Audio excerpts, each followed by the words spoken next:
ATƏM-in Minsk qrupu yaranında o vaxt ATƏM idi, sonra ATƏT-ə çevirdi. Səhv etmirəmsə, o vaxt da Finlandiyanın Xarici İşlər Naziri rəhbərlik edirdi prosesə.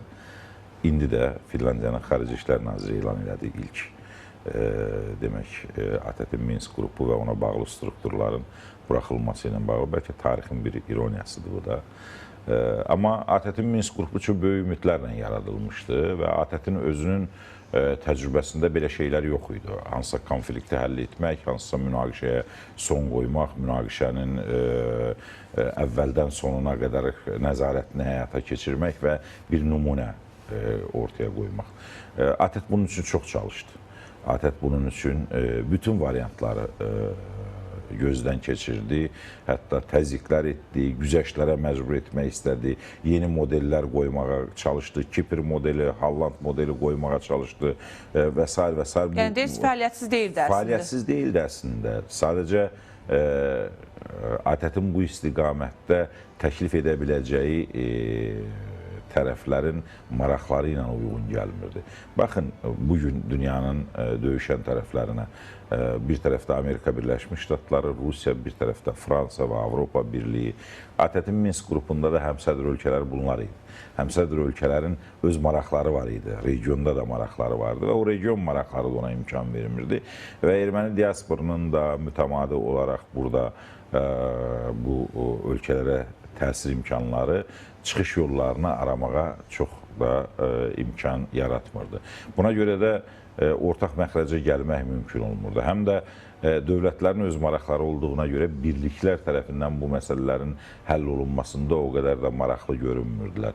Diqqət etsəniz, QS danışıqları, Madrid prinsipləri, Kazan prinsipləri, hər biri Paşinyan da yayımladı yeri gəlmişkən. Hər birini bir dövlətin başının altından çıxırdı və o dövlətlər də öz maraqları kontekstindən yanaşıb uğuru özləri götürməyə çalışırdı və Cənubi Qafqazda yerlərini və mövqelərini möhkəmlətməyə çalışırdı. Mən hər zaman qeyd eləmişəm, dünyada konfliktlər o zaman həll oluna bilərdi, bu tipli konfliktlər ki, proseslərə hüquqi həll modelləri təklif olunaydı.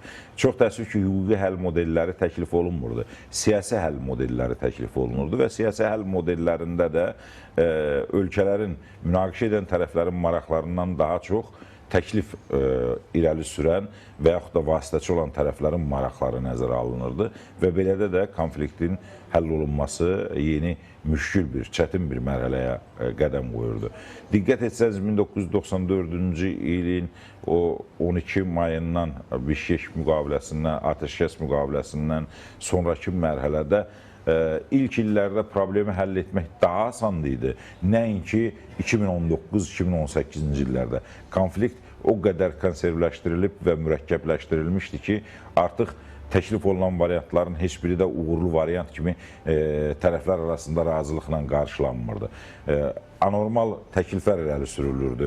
Məsələn, Azərbaycanın 5 rayonunun geri qaytarılması, ikisinin ATƏT-in nəzarətində, Minsk qrupunun nəzarətində qalması, sonra Dağlıq Qarabağda referendum keçirməsi.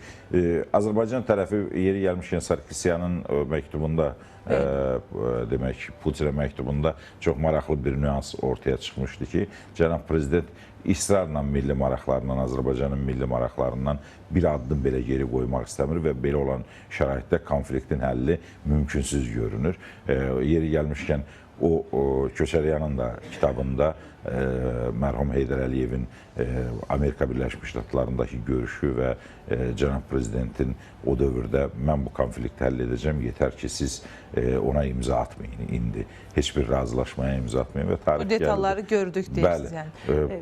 Bir də İqbal bəy, bunlar arasında siz düz elə bənd-bəndəsində danışırsınız bunların üzərindən, amma varmı ki, sizcə həqiqəti əks etdirməyən detal yer alır? Misal üçün, Mehri və Qarabağın mübadiləsi variantını Paşinyan deyirdi. Paşinyan təkcə Paşinyan deyildi. O Qobil layihəsi də var idi. Amerika Birləşmiş Ştatları tərəfindən də konflikt yeni başlayanda Qarabağla Mehrinin dəyişdirilməsi məsələsi var idi. Naxçıvanın bizə birləşdirməsi. Bütün variantlar vardı. Bəzi ekspertlər inkar edir, ona görə deyirəm ki, siz bu variantın real bütün bunların hamısı var idi. Mən yenə deyirəm, bu hələ Paul Gobel planı idi vaxtı ilə.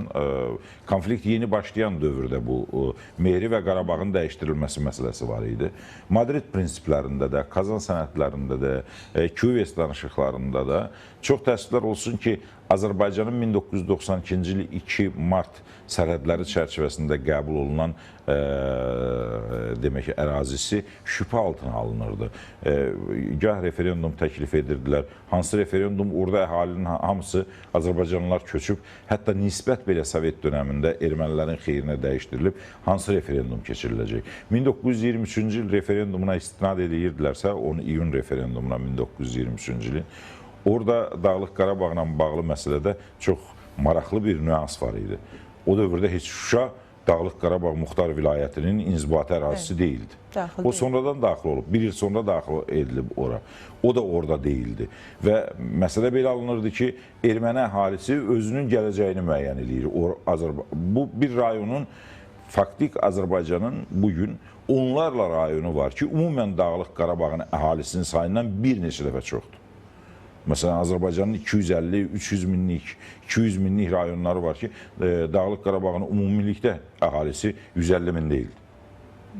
Yəni, bu bir referendum keçirəcək 150 min, onun da 100 minə yaxını ermənidir, keçirdəcək və taleyini müəyyən edəcək ki, mən müstəqil yaşayıram, yoxsa Ermənistana birləşirəm. Absurd təkliflər idi. Bayaq qeyd etdiyim kimi, proseslərə və problemlərə çox təəssüf ki, bugün də hüquqi kontekstdən deyil, siyasi kontekstdən yanaşırlar və siyasi həll yolu arayırlar. Amma problemlərin kökünə hüquqi nöqteyi nəzərdən yanaşsalar, yeni variantlar axtarmağa ehtiyac qalmır. Bugün Ukraynada da çox təəssüflər olsun ki, hüquqi həll yollarından daha çox hamı siyasi həll yolu axtarır, variantlar təklif edir və hüquq qalır qıraqda.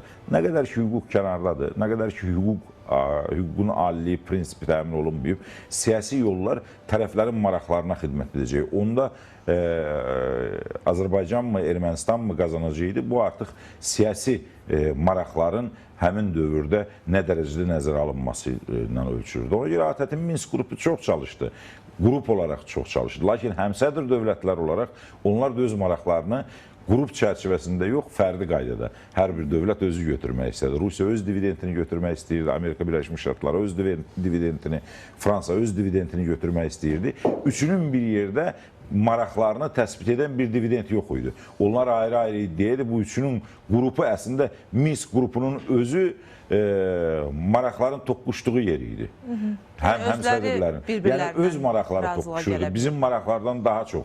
Məsələn, bugün Azərbaycan torpaqlarını işğaldan azad ediləndən sonra 44 günlük savaşda, o cümlədən 2023-cü ilin 19-20 sentyabr antiterror tədbirlərindən sonra bugün Ermənistanla rahat maraqlarımızı uzlaşdıra bilirik və heç bir problem də olmur. Demək ki, bizim maraqlar toqquşmurdu. Toqquşan maraqlar ATƏT-in Minsk qrupunun həmsədr dövlətlərinin maraqları idi. Və o maraqlar toqquşduğuna görə də problem həll olunmurdu. Hər dəfə yeni variantlar çıxırdı. Amerikada bir variant çıxırdı, Kazanda bir variant, Peterburqda bir variant çıxırdı, Avropada, Brüsseldə bir variant çıxırdı. Və bu variantların da hamısı ölkələrin maraqlarına ziddi idi. Hər kəs daha çox şey götürməyə çalışırdı və nəticədə də iki xalq üz-üzə qalırdı, problem həll olunmurdu. Bugün artıq yeni bir mərhələ başlayıb, bugün Cənubi Qafqaz üçün yeni bir mərhələ başlayıb.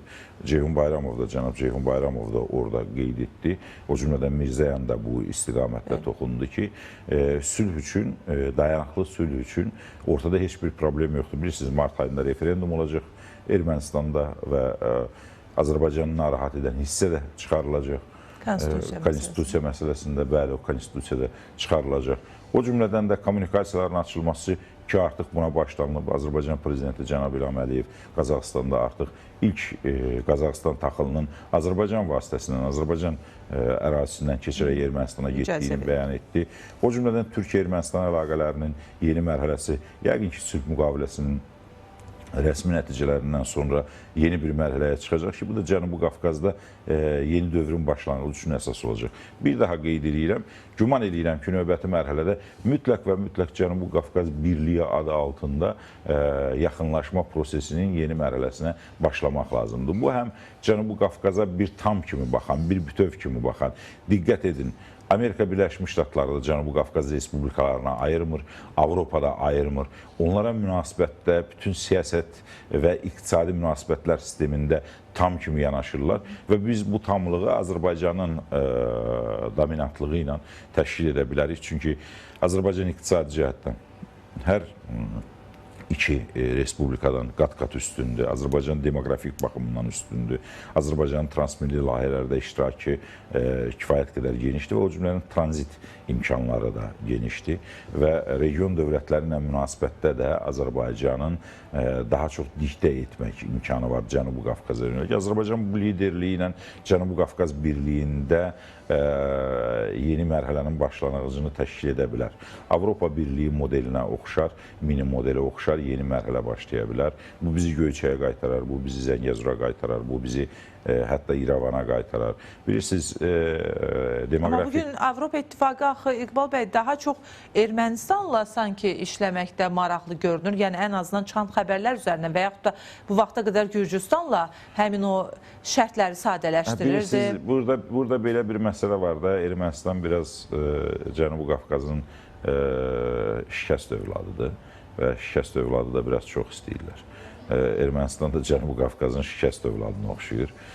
Çalışırlar ki, region tam şəkildə Azərbaycanın və o cümlədən Türkiyənin, gələcəkdə isə türk dilli dövlətlərin nəzarətinə keçməsin.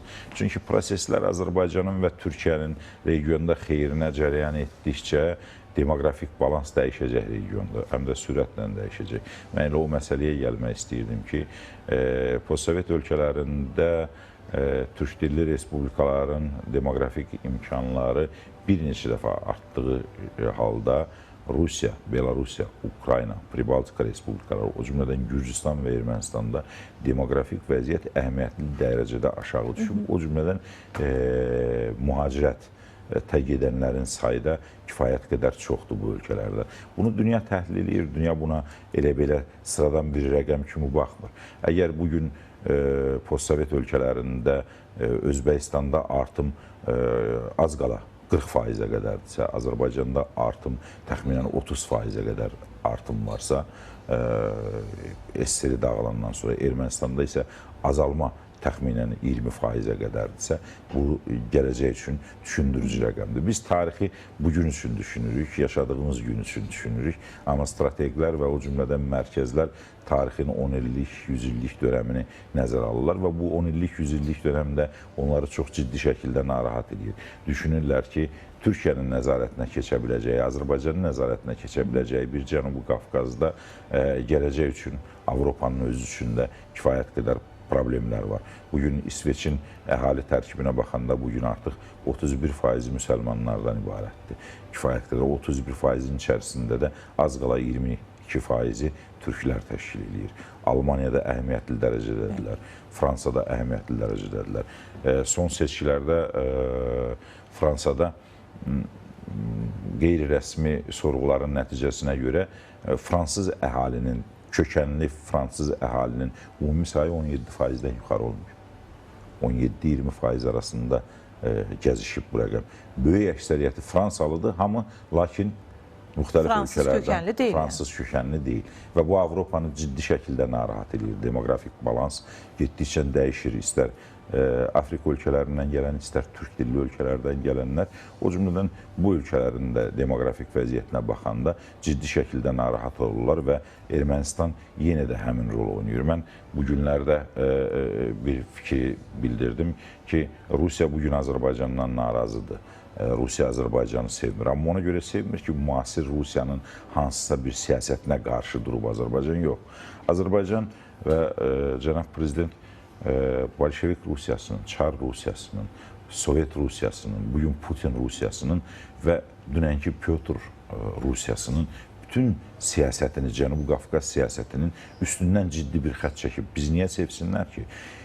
Ölkə Pyotrdan başlamış bugünə qədər Cənubi Qafqazla bağlı bir plan cızıb, xəritə cızıb. Erməniləri güclə dünyanın müxtəlif yerlərindən köçürərək gətirib, burada bir dövlət qurub, Azərbaycanın içərisində bir qara yaraya çevirib, orada bir muxtar vilayət verib, etnik milli konfliktlə regionu idarə etməyə çalışır və birdən-birə biri qalxıb, bu planı pozub tamamilə. İndi ona görə də bizi sevmək o qədər də rahat deyil, bizə xoş münasibət göstərmək də o qədər rahat deyil.